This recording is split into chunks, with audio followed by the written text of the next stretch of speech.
Donald ട്രംപിന്റെ താരിഫിൽ റഷ്യയും ഉത്തര കൊറിയയും ഉൾപ്പെട്ടിട്ടില്ല എന്നത് എല്ലാ ലോകരാജ്യങ്ങളും ഇപ്പോൾ ഉറ്റുനോക്കുന്ന ഒരു കാര്യമാണ്.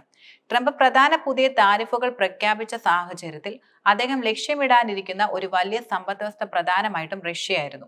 2022 യുക്രൈനിലെ പൂർണ്ണ തോതിലുള്ള അധിനിവേശത്തിന് ശേഷം രാജ്യത്തിനു മേൽ ഏർപ്പെടുത്തിയ ഉപരോധങ്ങളെ തുടർന്നുകൊണ്ട് അമേരിക്കൻ റഷ്യൻ വ്യാപാരം അവസാനിച്ചതിനാണ് റഷ്യയെ ഒഴിവാക്കിയതെന്നാണ് ട്രഷറി സെക്രട്ടറി മാധ്യമങ്ങൾക്ക് നൽകിയ പ്രധാന വിശദീകരണം.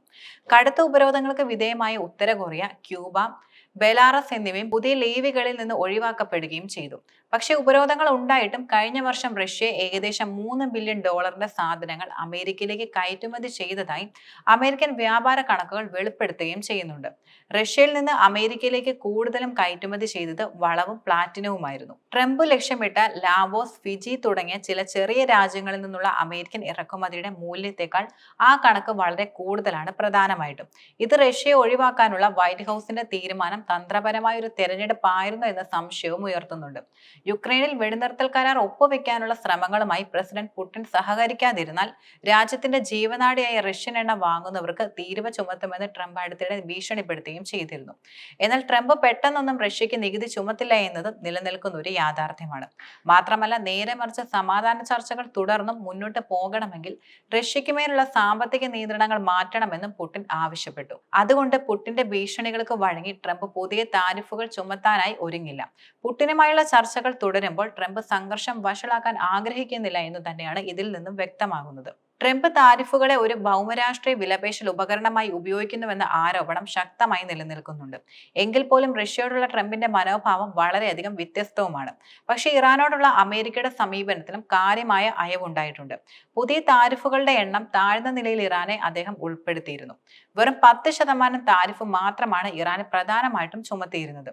ഇത് അമേരിക്കയുടെ ഉറച്ച സഖ്യകക്ഷിയായ ഇസ്രയേലിന് ചുമത്തിയ നിരക്കിനേക്കാൾ വളരെയധികം കുറവുമാണ്. അമേരിക്കയുടെ ഏറ്റവും അടുത്ത സഖ്യകക്ഷികളിൽ ഒന്നായ ഇസ്രയേലിന് മേൽ ട്രംപ് 17% തീരുവ ചുമത്തിയിരുന്നു. എന്നാൽ അമേരിക്കയുടെയും ഇസ്രയേലിന്റെയും ദീർഘകാല ശത്രുവായ ഇറാന് വെറും 10% മാത്രമേ ഉണ്ടായിരുന്നുള്ളൂ. ട്രംപിന്റെ പിഴകൾ ഒഴിവാക്കാനുള്ള ശ്രമത്തിൽ ഇസ്രയേൽ പ്രധാനമന്ത്രി ബെഞ്ചമിൻ നെതന്യാഹു അടുത്തിടെ അമേരിക്കൻ ഇറക്കുമതികൾക്കുള്ള എല്ലാ തീരുവകളും നീക്കം ചെയ്തതിനാൽ ഈ നീക്കം പ്രത്യേകിച്ചും വളരെയധികം ശ്രദ്ധേയവുമാണ്. എങ്കിൽ പോലും അമേരിക്കയും ഇസ്രയേലിനെയും പരസ്യമായി എതിർക്കുന്ന ഇറാനിൽ ഏർപ്പെടുത്തിയതിനേക്കാൾ ഉയർന്ന നിരക്ക് പ്രയോഗിച്ചുകൊണ്ട് ട്രംപ് ഇസ്രയേലിനെ താരിഫ് പട്ടികയിൽ ഉൾപ്പെടുത്തുകയാണ് ചെയ്തത്. 2023 അമേരിക്ക ഇറാനിലേക്ക് $59 ബില്യൺ സാധനങ്ങൾ കയറ്റുമതി ചെയ്തിരുന്നു.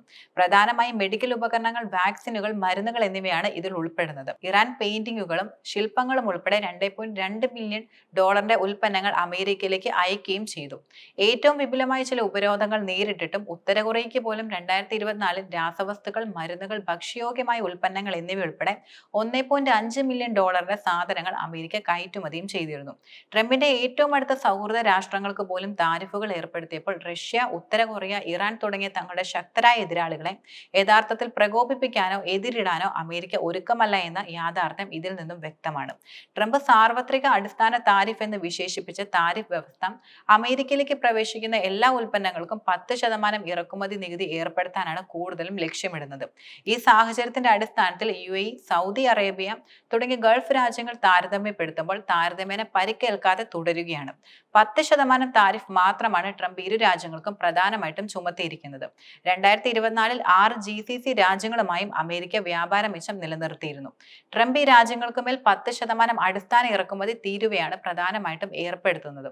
എന്നാൽ ട്രംപിന്റെ പൊതുവായ താരിഫുകൾ ലോകത്തെ ഒരു ആഗോള വ്യാപാര യുദ്ധത്തിന്റെ വക്കിലെത്തിച്ചു.